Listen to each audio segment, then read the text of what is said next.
My brother changed the locks just 2 days after our parents' funeral, then threw all of my belongings into the yard as if he were tossing out something useless. He stood on the dry front porch, looked at my nursing degree soaking in the rain, and said something I will probably never forget for the rest of my life. From the beginning, you were never the one meant to stay. My name is Clara Ashford. I am 32 years old, a nurse, and for almost my entire life, I lived in a family where my silence was treated like an obligation. My father, Vernon Ashford, never had to say outright that he valued sons more than daughters. He only had to live by that belief, day after day, year after year, long enough for it to become the unspoken law of our house. My older brother, Damien Ashford, grew up as the obvious heir to everything.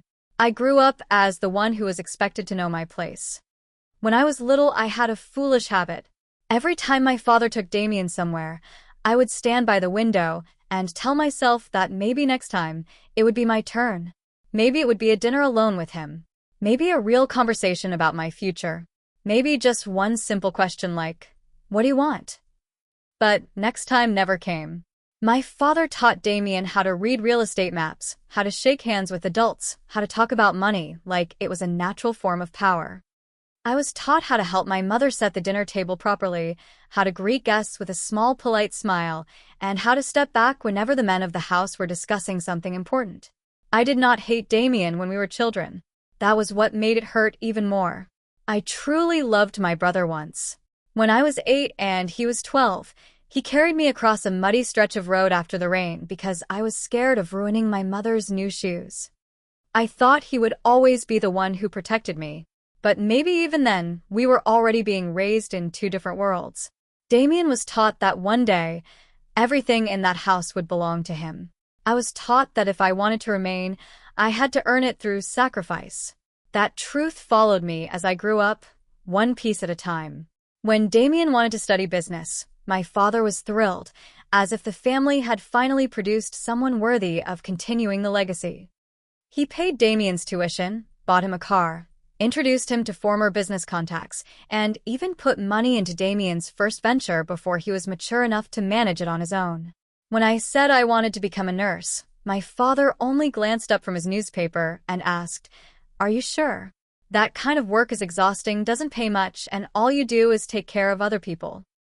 I told him I was sure. He shrugged as if it were just some odd little hobby, and that was the end of it. I worked part-time jobs to pay my own tuition. I covered shifts at a pharmacy on weekends. I waited tables at a late-night diner. I took temporary caregiving jobs for elderly patients during school breaks. There were nights when I came back to my dorm so exhausted that I had to sit down on the stairs and breathe before I could make myself climb to my room. And the most bitter part was that I still did not think of myself as unhappy. Because when you grow up inside injustice for too long, you begin to call it normal. Only my mother, Sylvia Ashford, ever made me feel like I was not a mistake. She rarely argued with my father. She lived with such gentleness, restraint, and composure that outsiders often mistook her for weak. But I had been close enough to her for long enough to know that her silence was never empty. There was observation inside it. Memory. Things she did not say, not because she failed to notice them, but because she was waiting for the right moment. I understood that most clearly the year my mother was diagnosed with cancer. On the day we got the results, my father stayed silent the entire drive home. Damien called, asked a few questions, then said he would come by another day. I sat beside my mother's bed that night and heard her whisper that she was not afraid of dying. She was only afraid of leaving me alone in that house. At the time, I thought the illness had simply made her emotional. I did not realize it was a warning. Because after 2 years of caring for her, after I thought the worst had finally passed, my parents died in a car accident. And before the smell of funeral incense had even faded from the house, Damien was already counting rooms, square footage, bank accounts, and deciding which parts were going to be his.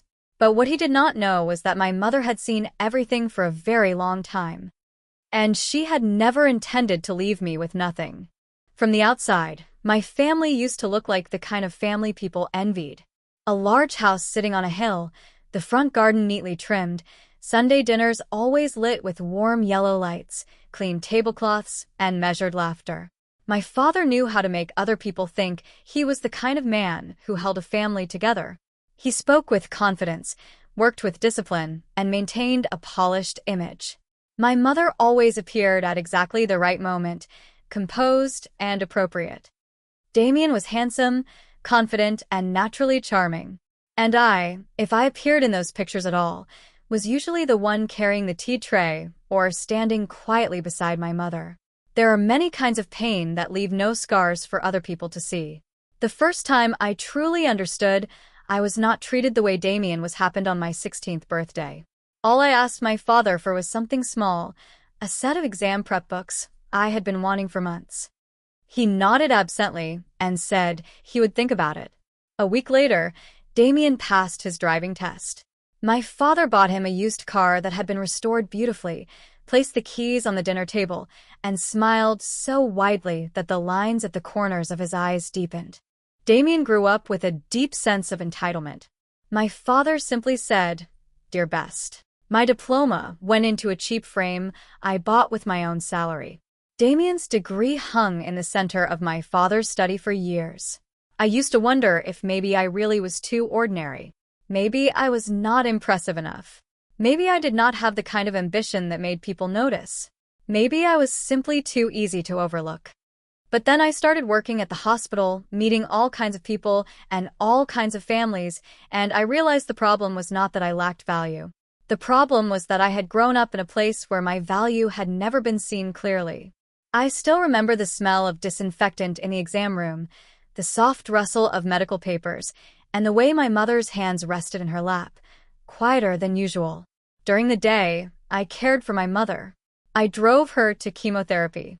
I tracked every medication, every side effect, every follow-up appointment. I learned how to cook the few things she could swallow on the days when everything tasted metallic and bitter. I changed the sheets at midnight when she got sick in bed. I sat on the edge of her mattress and counted her breathing when pain made her curl up into herself.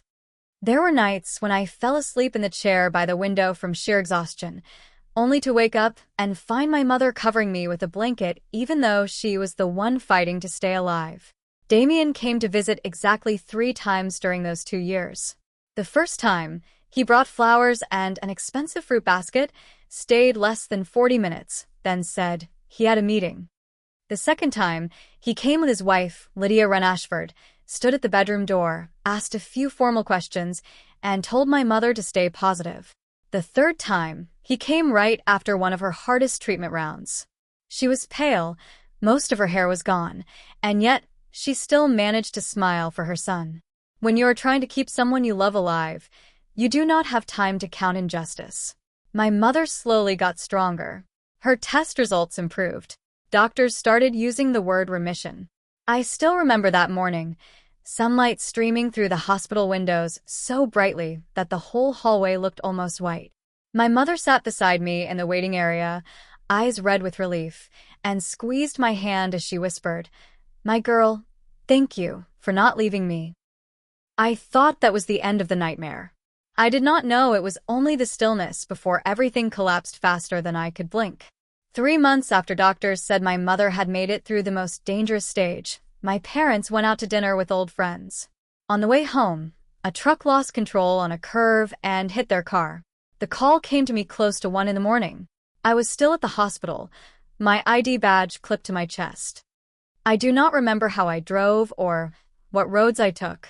I only remember red traffic lights blurring in front of my eyes, my hands frozen on the steering wheel, and a hollowness inside me so total that I could not even cry. The days after that passed like thick fog. Visitors, flowers, whispered condolences, hugs, incense, the priest's voice, black clothing. I stood through it all and did what needed to be done, the way people perform tasks on instinct when their body still has not caught up to what has happened. Damien started changing even before the funeral was over. I noticed his eyes lingering too long on the filing cabinet in my father's office. I heard him whispering to Lydia about assets, documents, about how everything would have to be sorted out. I told myself I was probably being too sensitive. that no one could really be that cold right after losing both parents. I was wrong, because within just 2 more days, my brother was going to show me exactly what he thought I was worth in that house. The funeral ended on a gray, heavy afternoon, the kind of sky that looks as if rain is already hanging over the roof waiting for the right moment to fall. Guests began leaving, their condolences lingering in the air alongside the fading scent of white flowers. I walked the last visitor to the gate, then stood still for a few seconds on the front steps, staring at the yard where my mother had once carefully chosen flowers by season. Fallen petals lay scattered across the stone, soft and still, like something that had already accepted its ending. All I wanted was to go to my room, take off the black dress that felt tight around my chest, sit on my bed, and finally allow myself to cry for the first time in days. But before I could make it upstairs, Damien called me into the dining room. He was sitting in the chair my father always used during Sunday dinners.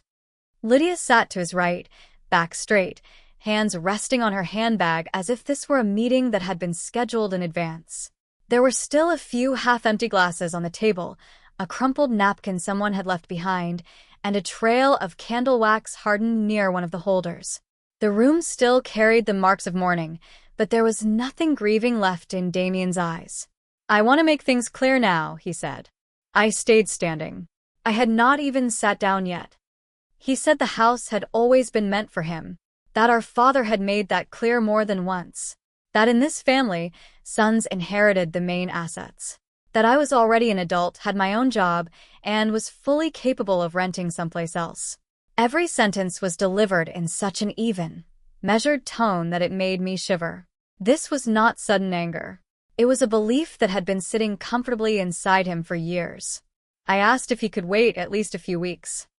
Just a few weeks for the paperwork to settle, for me to gather myself after the funeral, for the smell of incense to fade from the house. Damien looked at me as if I were asking for something unreasonable.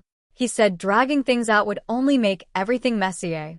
Lydia gave the smallest nod, her face unreadable as glass. I told him this house was not something our father could simply divide through spoken promises. I asked if he had even looked at the legal documents. Damien smirked slightly. "You don't need to understand that level of detail," he said. "I'll handle it." That was the first time I felt pain turn cold inside me. I walked away because I did not want to argue on the very day we had buried our parents, but as I reached the hallway, I heard Lydia say quietly, believing I was out of earshot, she should have known her place a long time ago. I stopped. Some words hurt not only because of what they say, but because they confirm the thing you have always been afraid might be true. In their eyes, I had never really been a daughter of that house with the right to belong. I was just someone who had been allowed to stay until they decided it was time to clear me out. That night, I could not sleep. I sat on my bed, staring at the warm yellow light of my bedside lamp against the wall, listening to the familiar creaks of old wood shifting in the cold. My room still looked the same as it had when I moved back home to care for my mother. Nursing textbooks in the corner, my medical supplies in the drawer, the unfinished knitted scarf my mother had draped over the back of my chair. Everything still felt like a life paused rather than finished.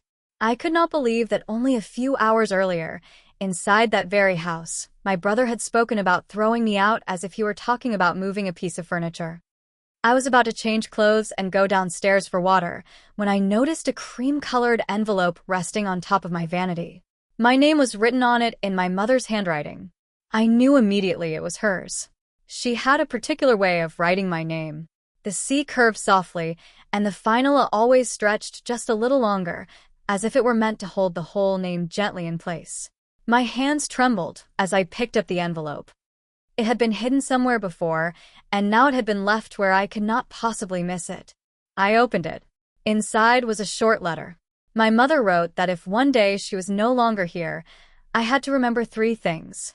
First, I was not to sign any paper related to property or inheritance unless an independent lawyer had reviewed it. Second, I was not to accept cash in exchange for my silence. Third, no matter what anyone said, I was not to step away from what was rightfully mine just because I wanted to avoid conflict. The last line made me read the letter over and over until the paper softened in my hands. Do not be afraid of how the truth looks, Clara. I have been preparing for a long time. I sat down on the edge of the bed, as if all the strength had drained out of me. Preparing for a long time? What did that mean? Had my mother known this would happen? Had she seen Damien that clearly? And why had she never told me anything more specific before? I sat there holding the letter, looking around the quiet room, and suddenly remembered so many small moments. The times my mother asked if I had copies of all my personal documents. The times she told me never to underestimate the value of patience. The way she sometimes looked at Damien with an expression that was both tender and sad, as if she already knew that one day he would choose wrong.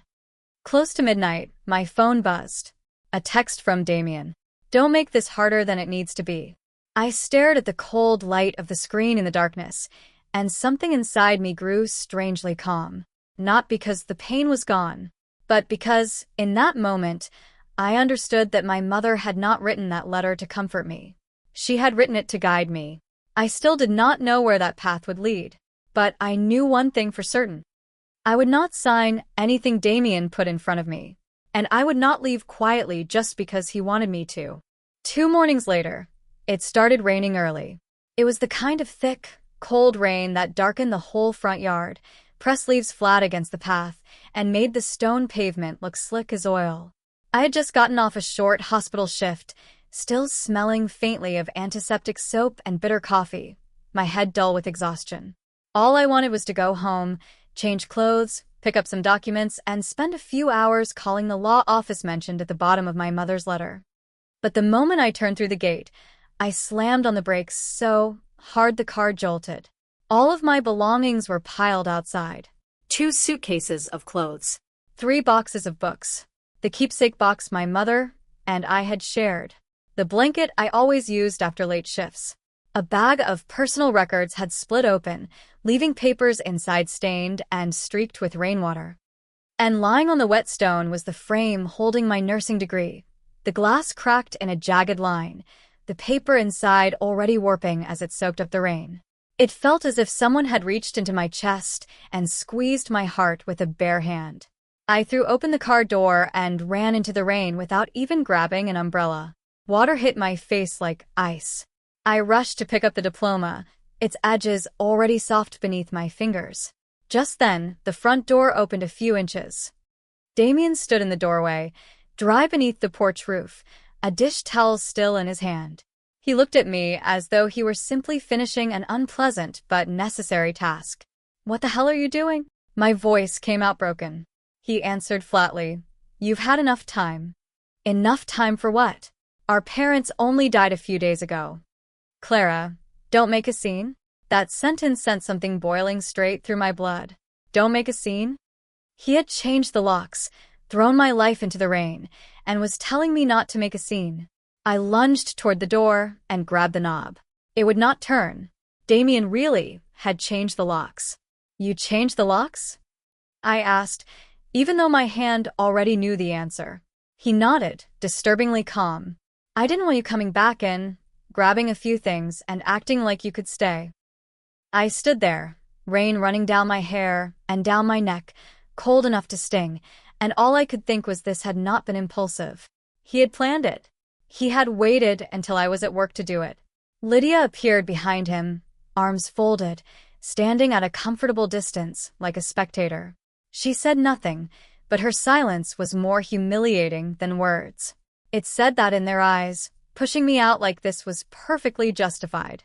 Damien held out a waterproof plastic envelope. "This is the best solution for you," he said. $10,000. Cash. In exchange, you sign away any claim related to the house and any other assets. You can start a new life. It's a generous offer. I took the envelope and opened it. Inside was a prepared agreement, written in cold, efficient language that stripped a person of every right with just a few signatures. The way he had placed $10,000 in it felt like tossing a bone to a dog, and something inside me broke. $10,000. For 32 years of being the daughter in that house. For 2 years of caring for my mother day and night. For nights when I dragged myself home from work and still changed her dressings, gave her medication, rubbed her back while she got sick. For all the years I supported myself while he was carried by everyone around him. I looked up. Damien thought I was wavering. I could see it in his eyes. Then I remembered the letter. Sign nothing. Take no money. Do not walk away from what is yours. I put the envelope back into his hand. No. Just one word. Damien blinked, as if it had genuinely never crossed his mind that I might refuse. He frowned. You should think realistically. I am thinking very realistically. A legal fight will cost money. You won't win. I never said I was going to fight you. I said, my voice calmer than the storm inside me. But I'm not going to disappear just to make things easier for you. Lydia let out a soft little laugh, thin as a blade. You always make everything bigger than it is. I turned to look at her. You're standing inside my mother's house, watching my things lie out in the rain, and you're telling me I'm the one making it bigger than it is? Damien stepped a little farther out onto the porch, his voice sharpening. Clara, Dad made it clear. Sons inherit the house. You're only making yourself look bad by being stubborn. What Dad said doesn't make it legally true. What do you know about legal matters? That sentence stopped me for a split second. Not because it insulted me, but because it made me understand, more deeply than ever, how low they had always regarded me. I bent down and picked up the old wooden box where my mother used to keep important letters. Rain tapped loudly against the lid. As I lifted it, I heard something small and metallic shift faintly inside. I did not know what it was. But in that exact moment, a cold, bright instinct passed through me like lightning. My mother had not only left behind a letter, she had left something more concrete. Damien thought he had won because he had pushed me out of the house. What he did not know was that this rainstorm was leading me straight to the first proof of his downfall. That night, I did not go back to sleep at the hospital between shifts. I also did not have the strength to sit in my car and pretend everything could still be settled through one calm, reasonable conversation between family members. I drove to the apartment of my closest colleague, Tessa Monroe. Tessa's place was small, on the third floor of an old building with a narrow hallway and white paint peeling at the corners of the stairwell. But the moment she opened the door, hair tied up hastily, wearing an oversized gray sweater, I felt for the first time that day that I was standing somewhere my presence was not considered an inconvenience. Tessa did not bombard me with questions. She looked at my rain-soaked clothes, looked at the boxes and suitcases in the back of my car, and simply said, "Come in." That was all.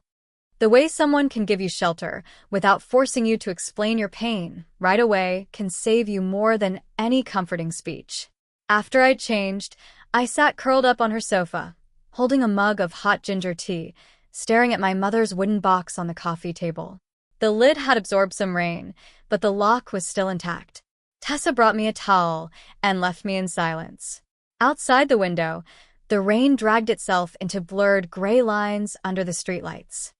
In the tiny kitchen, the soup she had reheated filled the room with the soft smell of herbs. The apartment was so warm that I almost cried from the contrast with the porch where my brother had stood looking down at me in the rain. I opened the box. Inside were a few old photographs of my mother, a silver ribbon bundle, a thin ring she had worn when she was younger, and a small brass key attached to a yellowing tag. On the tag, in my mother's clear handwriting, were 2 words, Box 214. My heart pounded. There was no note explaining anything else. No bank name.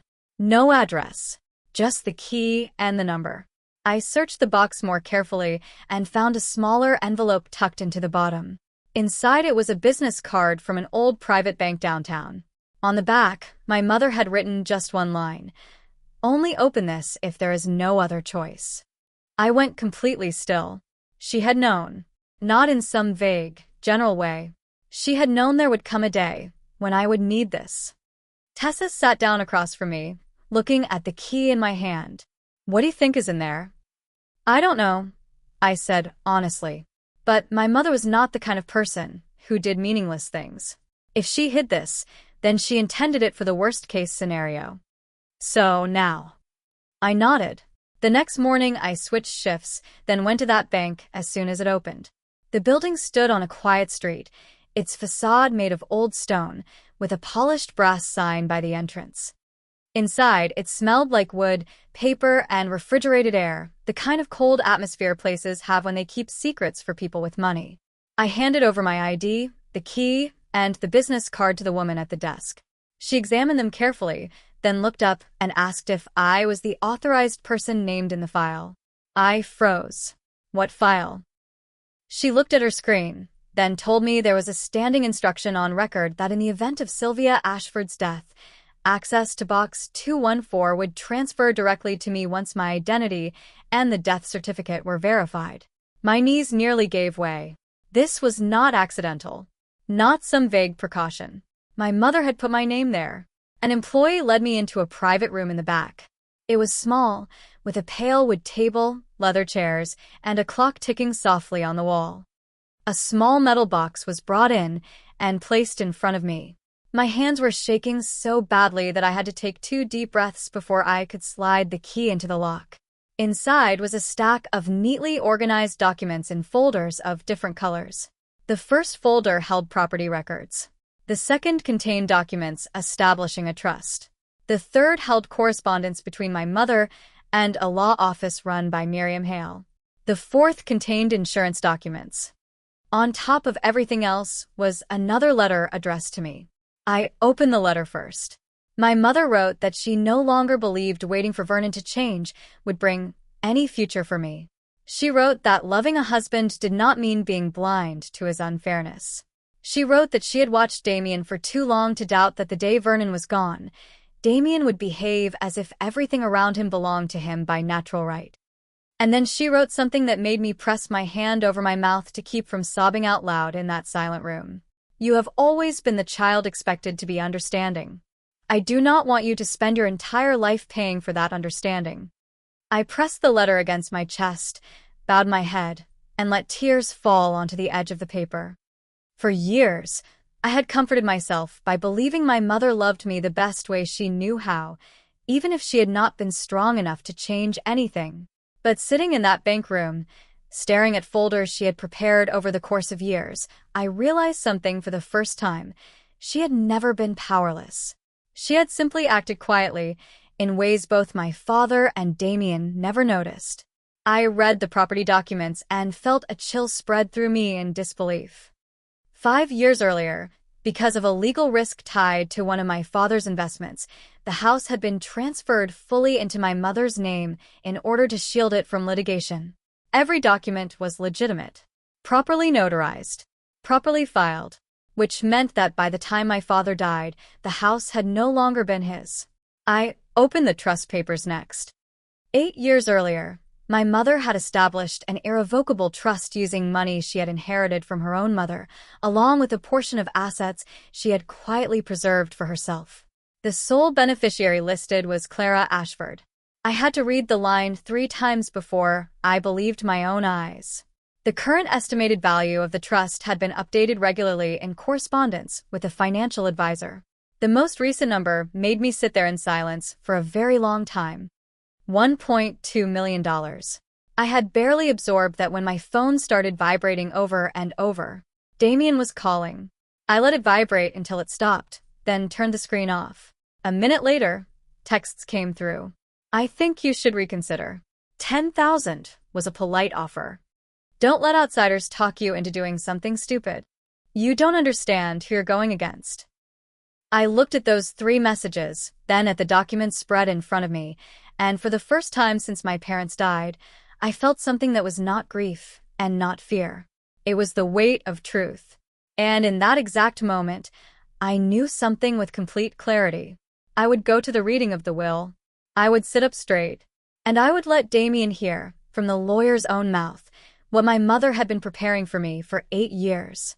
The days before the reading of the will were the strangest of my life.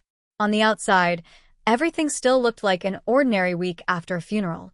I went to work, changed dressings, handed out medication, updated medical charts, smiled reassuringly at patients, listened to heart monitors pulse steadily in bright white hallways. But inside, I was living with a secret so enormous that just thinking about it changed my heartbeat. I told no one except Tessa. Even with her, I only said that my mother had left me some important documents and that things were not what Damien thought. Tessa looked at my face for a while and then said, "You're trying not to hope too much." I gave a short, humorless laugh. She was right. After so many years of being trained to accept less, I barely knew what to do with the possibility of being given what was fair. Damien, meanwhile, changed tactics.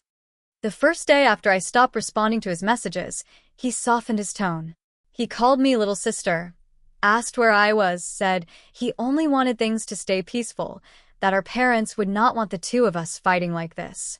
I listened to his voicemail and almost laughed from how badly it hurt. He was invoking our parents at the exact moment he had already shattered the last scraps of respect I still had for family. The second day, he changed his tone again. He offered to raise the amount to $25,000 if I signed immediately.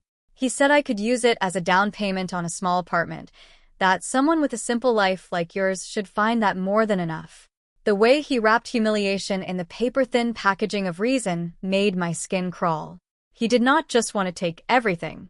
He wanted me to feel grateful for being thrown scraps. By the third day, he was irritated. He said I was letting emotion override logic. He said I did not know enough to get into complicated inheritance matters. He said people like me needed to know when to step back before making things worse for themselves. I did not answer. I saved every message, every voicemail, and forwarded copies to the office of Miriam Hale, the lawyer I had contacted using the information my mother left behind. The first time I met Miriam, I understood immediately why my mother trusted her. Her office was not far from the bank, on the fourth floor of an old building with stained glass windows in the hallway, faded by time. Miriam Hale looked to be in her 60s, with neatly cut silver hair and a voice that was both warm and sharp. She did not seem surprised by my story. She only listened very carefully, asked the exact questions that mattered, and opened each document my mother had left with the calm precision of someone who had seen enough family secrets to no longer be shocked by human nature. "This plan was prepared very carefully," she said after nearly an hour of reviewing the papers. "Your mother did not do anything halfway." I swallowed hard. Did she know this would happen? Miriam looked at me over a pair of thin glasses. Women who live inside unfairness for a long time often learn to see the future more clearly than other people. Your mother seems to have been one of them. I could not say anything. She explained everything clearly. The part of my father's estate that could actually be distributed was much smaller than I had assumed, because the most valuable pieces had already been moved out of his control years before. The house belonged to my mother, not to his estate. The trust was separate property, independent of the marriage. The life insurance named me directly as beneficiary. Legally, Damien had no basis for touching any of it. But he's not going to take this easily, I said. Miriam nodded slightly. No. Especially if he already has plans for money that was never actually his. That made me look up. What do you mean? She flipped through a few notes and told me that while reviewing the file, she had seen signs that Damien was under financial pressure. Not enough to conclude everything, but enough to notice patterns.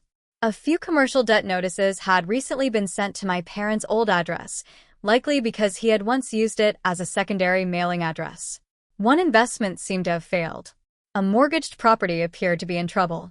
Then she added with the same measured calm, "I suspect he isn't only greedy.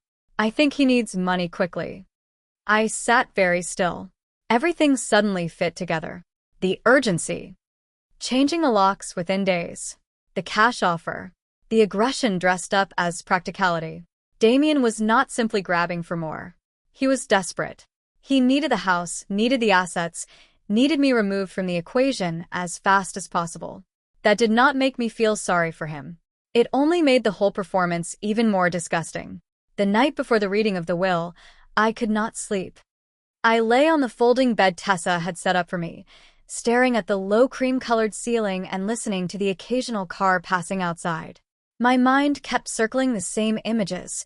My mother by the window before she got sick, fingertips brushing the rim of her teacup. My mother after her third round of chemo, thinner and exhausted, still asking if I had eaten. My nursing degree lying in the rain. Damien's face when he said, "You are never the one meant to stay." I kept thinking I would feel triumphant about the idea of him finally being exposed. But that was not what I felt at all. I just felt sad. Sad for my mother, because she had needed to prepare all of this so quietly, like a woman hiding emergency money inside her own marriage. Sad for myself, because in order to be acknowledged on paper, I had first had to lose both of my parents. And strangely, sadly, even a little sad for Damien, in a colder way, because someone who had been favored his whole life and still felt deprived had never really been rich at all. The next morning, I dressed in the simplest outfit I owned, a cream blouse, navy blazer, and black trousers. My hair was pulled into a low knot. No jewelry. Nothing flashy. I did not want to look like someone arriving to defeat anyone. I only wanted to look like myself, a woman exhausted by spending too many years being taught to shrink. Tessa walked me to the door and squeezed my shoulder. "Don't lower your head." I nodded. When I stepped into the office building where Miriam worked, my palms were damp with sweat despite the hard chill of the air conditioning in the hallway. The elevator opened onto the 4th floor. The corridor was lined with dark wine-colored carpet, low-hanging lights, and a kind of quiet so heavy it seemed to swallow every sound. In the waiting area outside Miriam's office, Damien was already there with Lydia. He was wearing an expensive gray suit, tie perfectly knotted, one leg crossed over the other, scrolling through his phone as if this were just another formality on the way to an inevitable victory. Lydia sat beside him in a pale cream dress, her earrings catching the light. When he saw me, Damien only glanced over and gave the smallest smirk. The smile of someone convinced the other side had already lost before the game even started. I sat in the chair across from them, placed my bag on my lap, and kept my back straight. Damien had no idea that inside that bag were copies of every document my mother had prepared. He had no idea the lawyer he was about to hear did not stand with the version of the story he had told himself. And he certainly had no idea that within minutes, for the first time in his life, everyone in that room would be forced to look at me as someone with power. Miriam Hale stepped out exactly on time, opened a conference room door, and invited us in with such calm authority that everyone automatically lowered their voices. The room was not large, but it had been designed to make everything inside it feel important. A long polished wooden table, dark leather chairs, tall windows overlooking old buildings in the distance. On the wall hung a winter landscape painting, white sky and bare branches, making the room feel colder than it already was. Damien chose the seat closest to the head of the table, as though he were used to occupying the center. Lydia sat beside him. I sat across from them, close enough to notice every small movement in Damien's face. Miriam took the far end, opened her folders, and arranged several neat stacks of documents in front of her. The reading began with a section related to my father's estate. Damien almost visibly relaxed. He leaned onto the table, his expression carrying the ease of someone who believed he had already read the ending in his head 100 times. I looked at him and remembered all those moments when my father placed a hand on his shoulder in front of other people, called him his pride, his heir, the future of the family. Maybe no one had ever told Damien that promises given too easily can become the biggest trap of all. Miriam began with a formal introduction, her voice steady, clear, completely unemotional. Then she moved to one sentence that made Damien stiffen almost immediately. "Before we address the final provisions," she said, "I need to clarify that certain assets once assumed to be under Mr. Vernon Ashford's control at the time of death do not, in fact, form part of his estate." Damien looked up. "Excuse me?" Miriam glanced at the file. Specifically, the house ad was legally transferred in full into Mrs. Sylvia Ashford's name 5 years ago. I heard Lydia inhale sharply. Damien frowned. "That's impossible. That was my father's house." "It was," Miriam replied. "But the transfer was completed and registered legally. The notarized documents, filing records, and supporting paperwork are all in order." Damien gave a short laugh, the kind people make when they have not yet processed what they are hearing. "For what reason?" Miriam turned a page. It was related to legal exposure from a prior civil matter tied to one of his investments. The protective measure taken at the time was to transfer ownership of the property to Mrs. Sylvia Ashford. My father would never have meant for that to result in me losing the house. The phrase "me losing the house" escaped his mouth faster than he could stop it. Not "the family losing the house," not "this complicates things." Just "me losing the house." One small sentence that stripped away everything underneath. Miriam did not comment. She only continued. Because the house was not part of Mr. Vernon Ashford's estate at the time of death, any intention he may have expressed regarding the property has no controlling legal effect. Damien leaned back in his chair, jaw tightening. I saw a muscle jump once in his cheek. He glanced at me quickly, as if to check whether I had known this all along.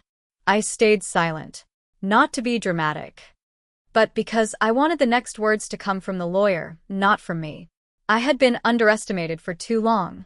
It was time for the documents to speak. Miriam placed a hand on the second file. According to the separate will of Mrs. Sylvia Ashford, the house is left in full to her only daughter, Clara Ashford. The room seemed to stop. Damien looked at Miriam, then at me, then back at Miriam again, as if one of us needed to immediately correct the mistake. Lydia blinked several times, lips parting without producing any words. I did not smile. I did not say anything. But inside my chest, something that had been pinned down for far too long finally had room to breathe. Damien planted both hands on the table. No. My mother would never do that. Miriam answered evenly. I have the original will, signatures, witnesses, and the complete record. There must be some error. There is not. Damien turned fully toward me. You knew about this? It was the kind of moment when I could have said a great many things. That he had never known our mother as well as he thought. That he had been so busy treating me like an afterthought that he never noticed the quietest woman in the house had been building a wall around me all along. That the house he threw me out of in the rain had never really been his to control. But I said only one sentence. I knew enough not to sign what you put in front of me. The color in Damien's face changed quickly. Not fully pale, but drained in that way that hardens the skin across the cheekbones. Lydia placed her pearl-polished hand on his wrist and murmured something, but he pulled away without looking at her. I noticed details I had not fully seen before. Dark circles beneath Damien's eyes. His collar sitting too tight against his throat. His fingers tapping an irregular rhythm on the table before stopping. The signs of someone carrying long-term strain. Miriam had suspected he needed money fast. Now I could see that pressure living visibly inside his body. Miriam was not finished. Before we proceed to the remaining assets, she said, I want to confirm that Mrs. Sylvia Ashford's decision was not a last-minute addition made under any diminished capacity. The records show she had an independent estate plan in place for years and reaffirmed that plan multiple times. For years. Those words landed on the table like a stone. Damien froze. He had not only just lost the house. He had been forced to confront the fact that his mother had been planning to keep it out of his reach for a very long time. That truth was worse than loss itself. It was a declaration that the woman he thought he understood had not trusted him. I remembered my mother's words, "Do not be afraid of how the truth looks." This was what truth looked like. Not loud. Not theatrical on the surface. Just a stack of papers being read in a calm voice, enough to knock a man used to privilege off balance. In a matter of minutes. Damien drew in a sharp breath. Fine. The house is the house. His voice sounded rough, scraped raw.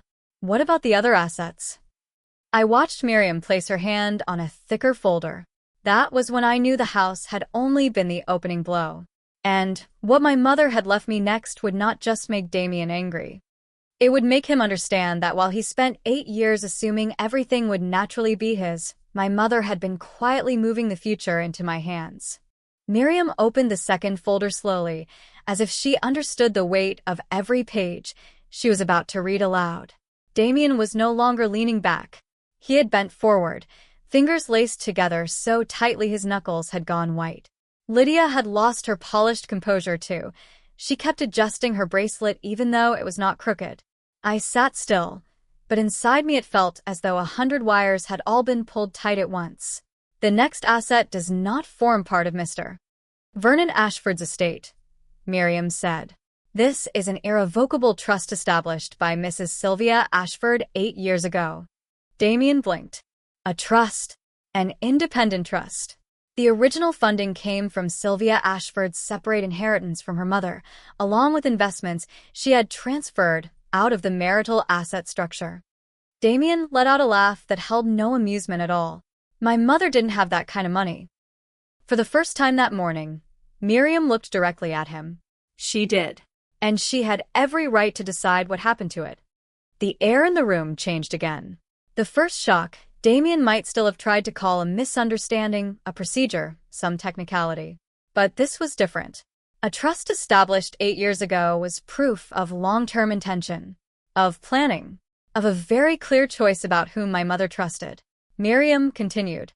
The sole beneficiary named in the founding documents and reaffirmed in subsequent reviews is Clara Ashford. I could hear my own heart pounding. Clara Ashford. My name being read aloud at the head of that table no longer sounded small, the way it always had in that house whenever someone called me downstairs to help with dinner or do something for them. It sounded like the name of someone with authority. Someone chosen. Someone trusted. Damien pushed back from his chair and stood up. That's impossible. His voice had climbed a full note higher. My mother would never leave that kind of money to Clara. I turned to look at him. It was the way he said to Clara, as if he were talking about a child who could not be trusted with adult things, that made the irony burn. I had cared for our mother when she was too weak to stand in the bathroom alone. I had worked as a nurse while pushing myself through exhaustion without breaking. I had supported myself since I was 18. And yet in Damien's head, I was still only the sister fit to sacrifice, never the sister fit to own. Miriam did not change expression. The file includes all signatures, notarization, management records, and investment updates. This is lawful separate property, independent of her husband's estate. What is the current value? Lydia asked, the question escaping her before she could hold it back. Miriam looked at the latest update. Approximately $1.2 million. A silence settled so heavily, I felt like I could hear the air system humming. Damien stared at Miriam and then turned to me. The look in his eyes had changed again. The old contempt was gone. What replaced it was much more naked. Panic.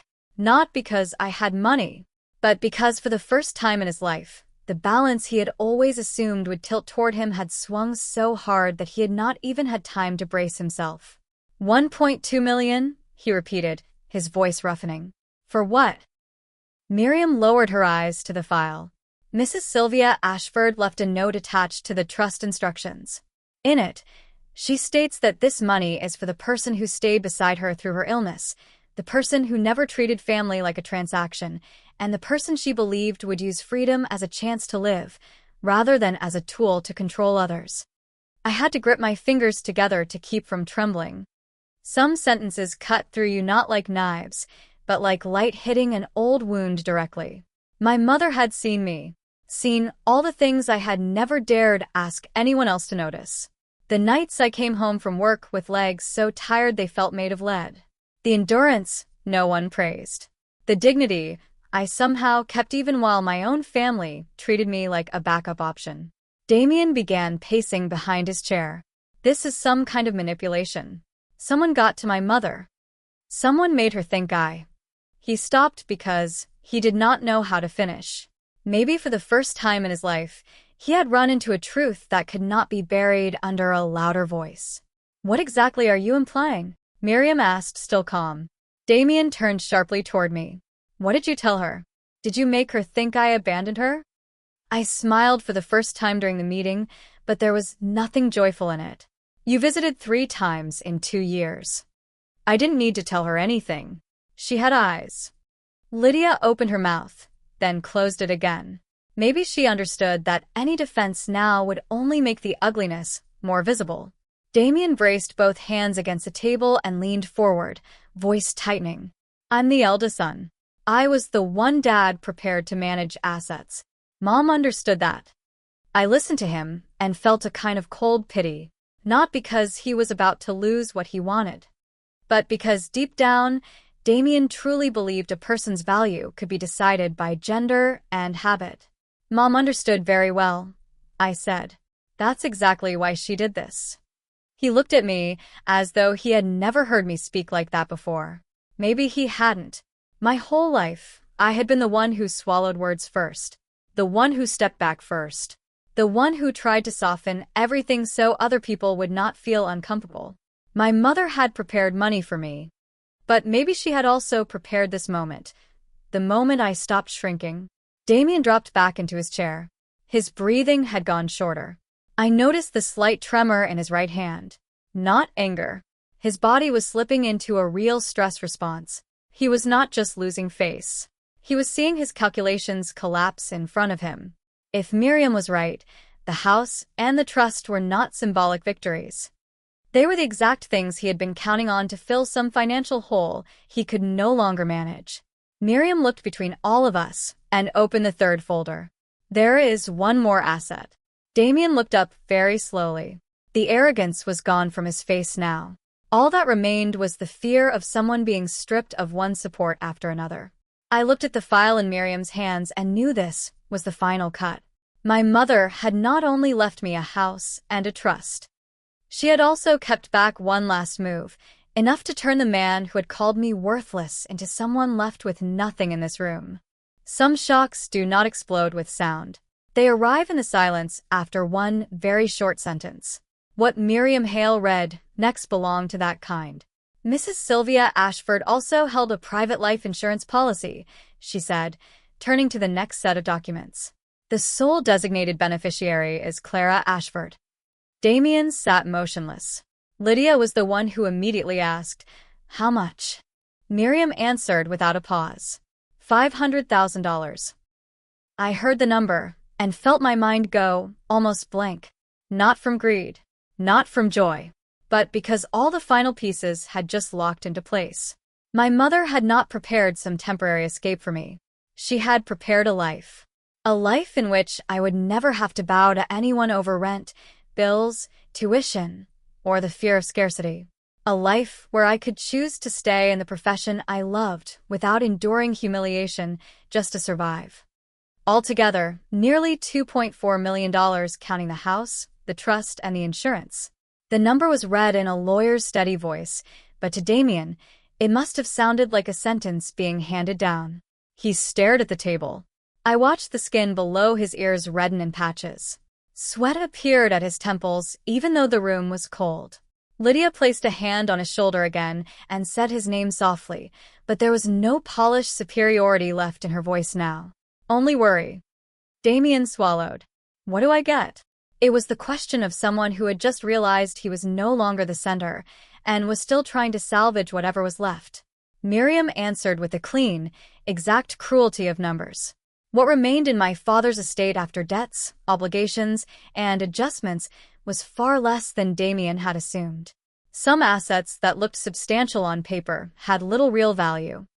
A few investments my father had previously supported for Damien had not performed as expected. Several unresolved financial guarantees dragged the remaining estate lower than its appearance suggested. Damien looked up sharply. What guarantees? Miriam opened a supporting file.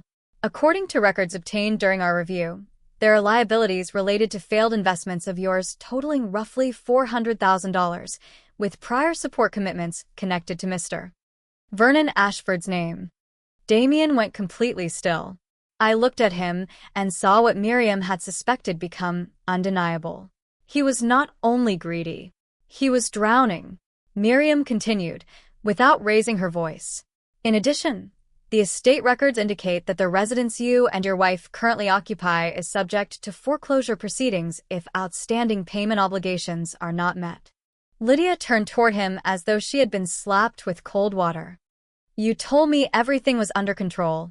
Damien did not answer, and in that moment, I understood why he had moved so fast to get rid of me.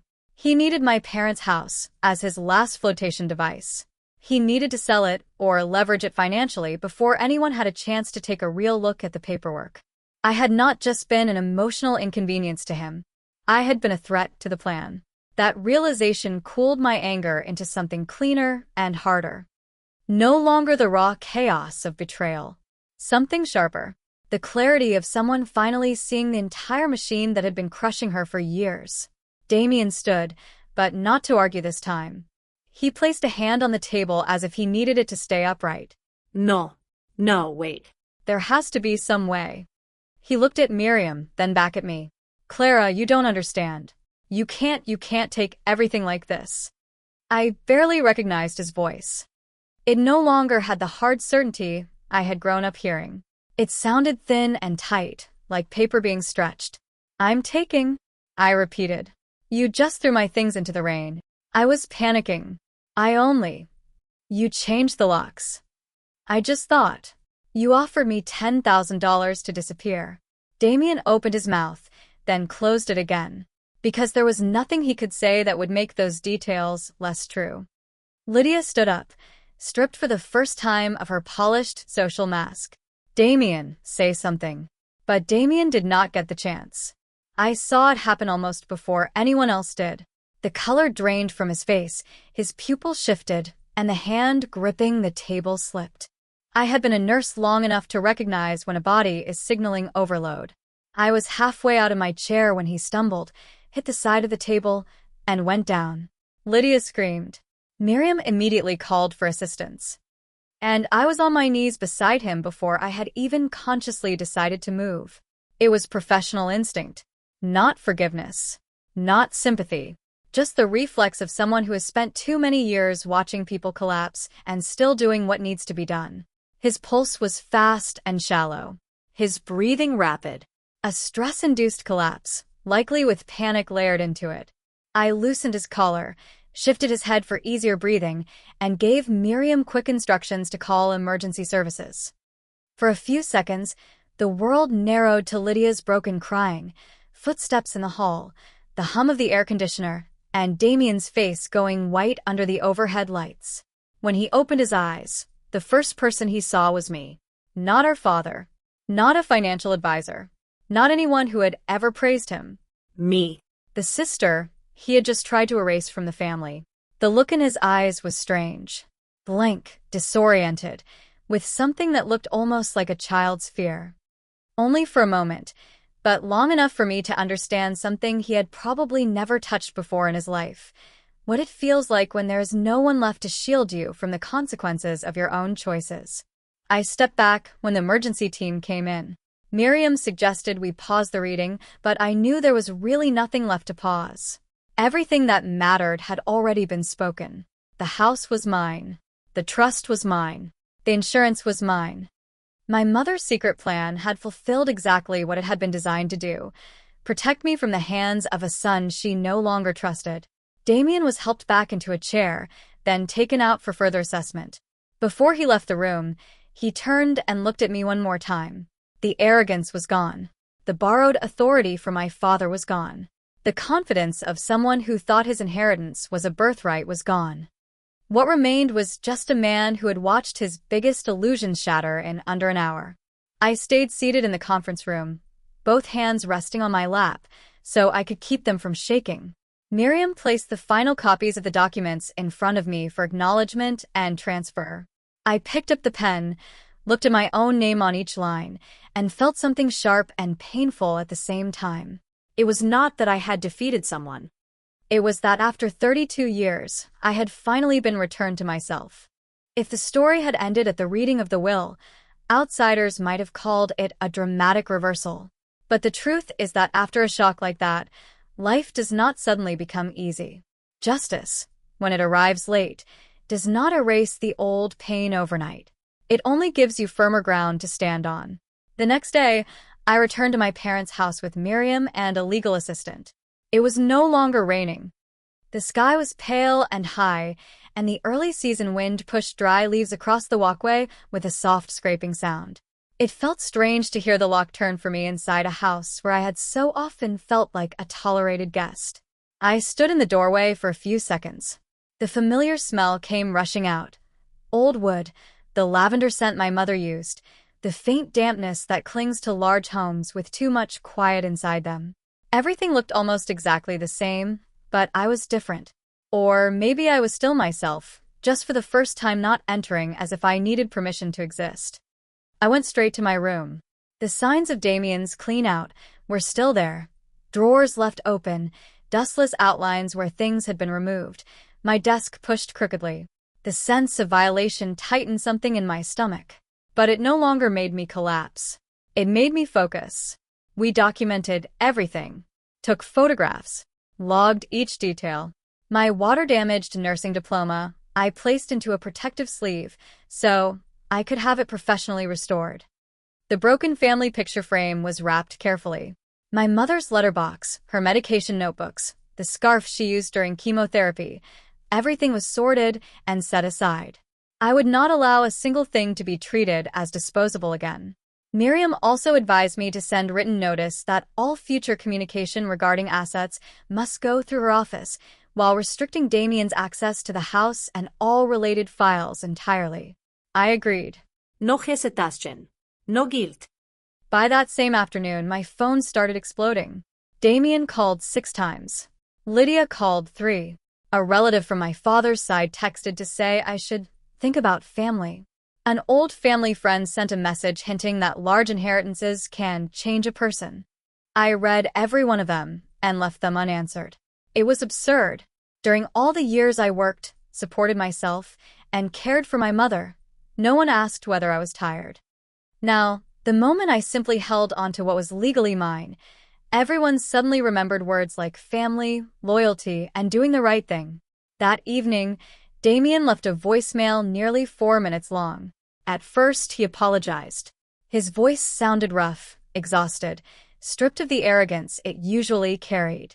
He said he had been under too much pressure, that things with his investments and the mortgage were worse than I realized, that he did not know how to fix it.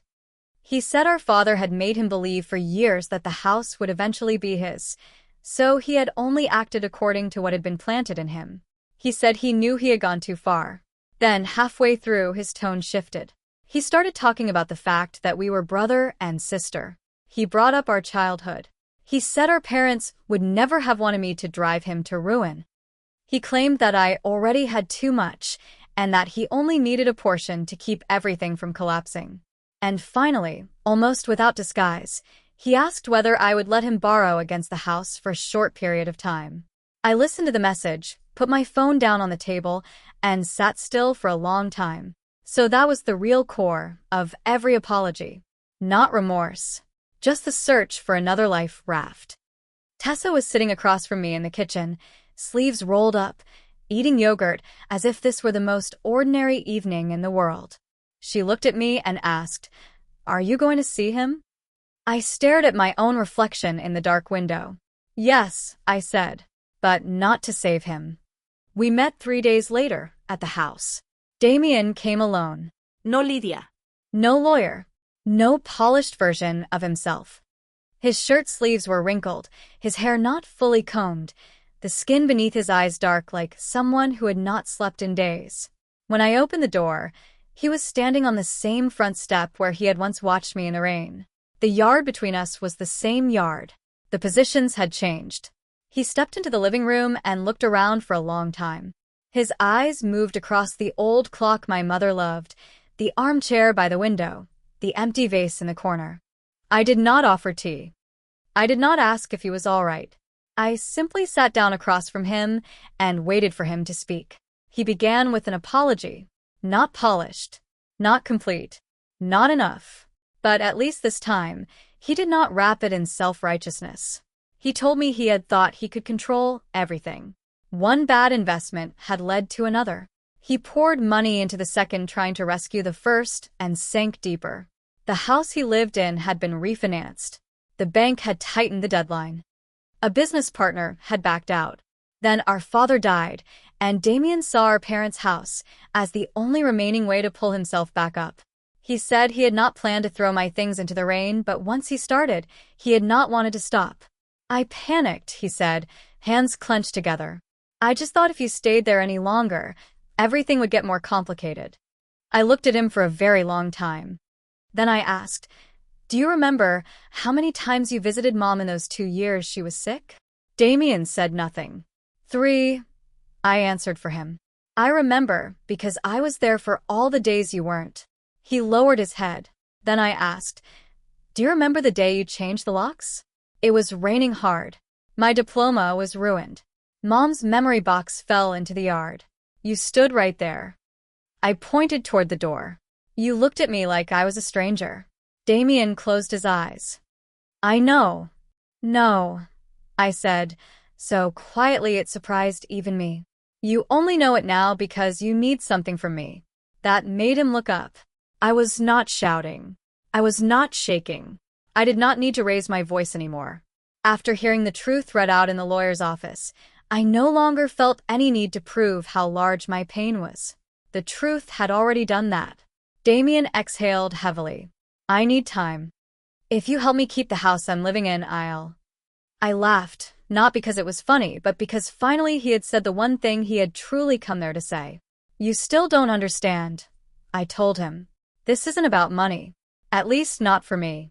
It never was just about money. Then what do you want? I looked directly at my brother. The man who had been taught he mattered more than I did simply because he was born male. The man who thought he could buy my disappearance for $10,000. The man now asking me to save him as if that were my natural duty. I want you to live with the consequences of your own choices, I said. He went still. Then I added, clearly one word at a time. I will not destroy you, but I will not save you from what you chose. The room went silent. Outside, the wind tapped a dry branch lightly against the glass. Damien looked at me as if, for the first time, he saw that I could no longer be pushed backward. And maybe that was true. He had come there expecting my old kindness to open like an unlocked door. But my mother had taught me one final lesson through the inheritance she left behind. Love does not mean handing yourself over to cruelty. When Damien left, I stood in the doorway and watched him walk down the steps. This time, I was the one who remained inside the house. After that meeting, Damien stopped calling over and over again. Not because he had accepted everything immediately. I knew he was not the kind of man who learned humility quickly. But I think there is a certain limit that once people hit it, they no longer have the strength to keep pretending the world still revolves the way it used to. The reading of the will had shattered the story Damien had told himself for years. Our conversation in the living room closed the final door he believed he could still open with blood ties. News about Damien's financial situation began to leak out, slowly at first, and then faster. One relative called me to carefully ask whether it was true that his house was facing foreclosure. One of my father's old acquaintances sent a vague message saying he regretted that the boy had trusted the wrong people in business. Lydia moved in temporarily with her sister for a few weeks. Some of the same people who had once praised Damien as a sharp, capable man started speaking about him with pity or criticism instead. It was almost funny to watch how quickly people's loyalty shifts in the direction of money. I did not involve myself in any of it. I did not tell anyone he collapsed in the lawyer's office. I did not tell anyone he threw my belongings into the rain. I did not need to show people the bruise in order to prove I had been hit. I simply did what I had done for years. Focused on the work in front of me. The house needed repairs. The front yard needed the dead flower beds cleared out. My mother's room needed fresh air. Legal papers had to be transferred, sorted, and preserved. The trust needed to be managed carefully. The insurance claim had to be finalized. I moved through each task the way I had always changed bandages on patients, without haste, without performance, but with certainty. There were evenings when I came home after a late shift and stood in the dark living room without turning on the lights. I let myself get used to the fact that the house was truly mine. Used to the fact that no one could take keys from me anymore and call it natural. Used to the fact that peace was no longer something I had to ask for. My mother's room was the place I entered most often. I kept the armchair by the window exactly as it had been, with the cream-colored shawl draped over the armrest and the little tea box she liked resting nearby. There were afternoons when the weather turned colder and the sunlight came through the curtains at an angle, making the dust glitter in the air. I would sit down where she used to sit, rest my hand on the arm of the chair, and almost imagine I could hear her voice softly saying, "Clara." Grief did not disappear just because fairness had finally arrived, but it changed shape. It was no longer a stone lodged in my throat, stealing my breath. It became something warm and painful at once, like a scar that still feels the weather. I kept working as a nurse. Many people, even Tessa at first, were surprised that I did not quit after receiving that much money. But to me, my work had never been only a way to earn a living. It was where I knew I mattered in a way no one could deny. It was the part of me built through discipline, skill, endurance, and purpose, not the part granted by someone else's approval. I enrolled in advanced training in long-term care and clinical management. I wanted to go further in my profession, not because I needed to prove anything to anyone, but because for the first time I had the freedom to choose what kind of future I wanted. I left part of the trust untouched for long-term planning. Part of it I used to restore the house. And part of it I used to start a small fund for family caregivers forced to leave work temporarily while caring for seriously ill loved ones. It was not a massive foundation, just a few quiet, practical grants to help someone cover medication, transportation, or a month's rent while their entire life was caught between hospital hallways and kitchen tables. I did it because I knew exactly what it felt like to be exhausted and still count every dollar. And because my mother had given me more than freedom. She had given me the ability to stop a cycle. Damien appeared again in late autumn. He did not come inside.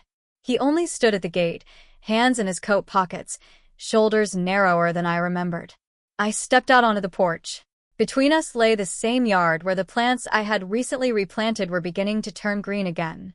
The wind carried the smell of dry leaves and damp soil.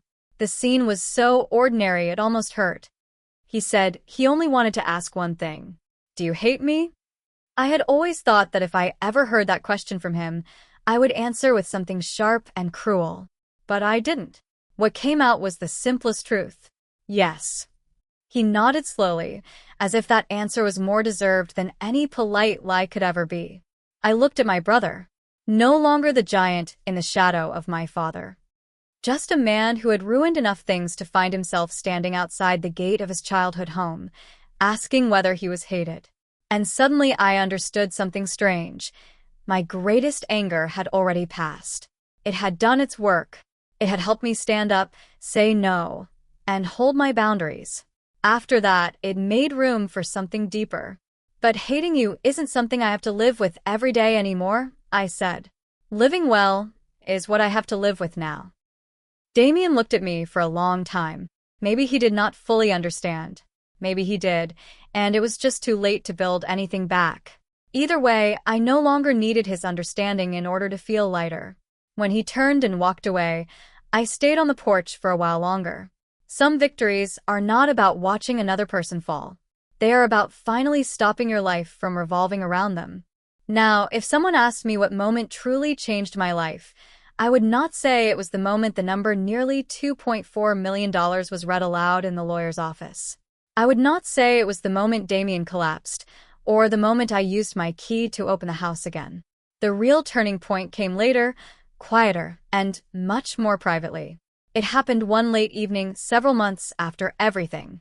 I had just finished a shift. It was cold. My hands still bore faint marks from medical gloves. I drove home through the rare stillness of the city after 10 o'clock. When I walked into the kitchen, I set my keys on the wooden counter, took off my shoes, poured myself a cup of tea, and stood in the middle of a house where no voice from another room was criticizing me. No one asked why I was home late.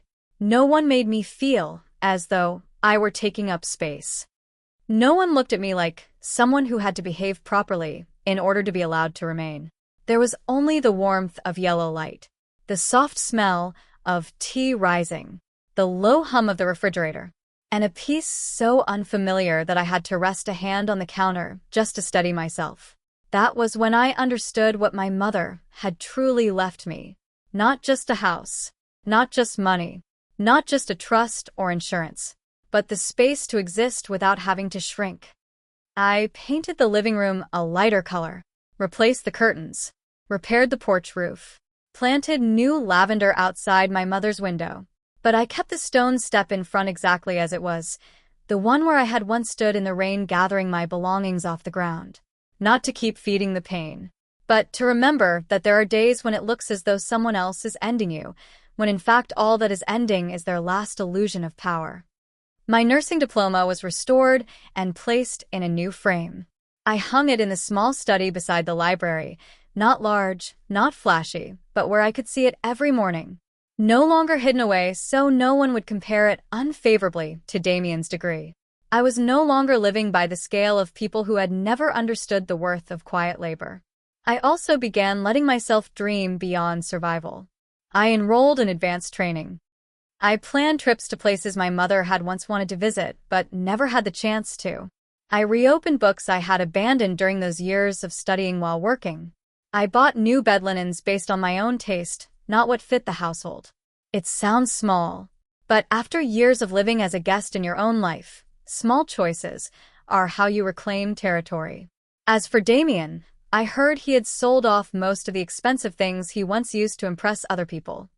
He lost the house he had been trying to keep.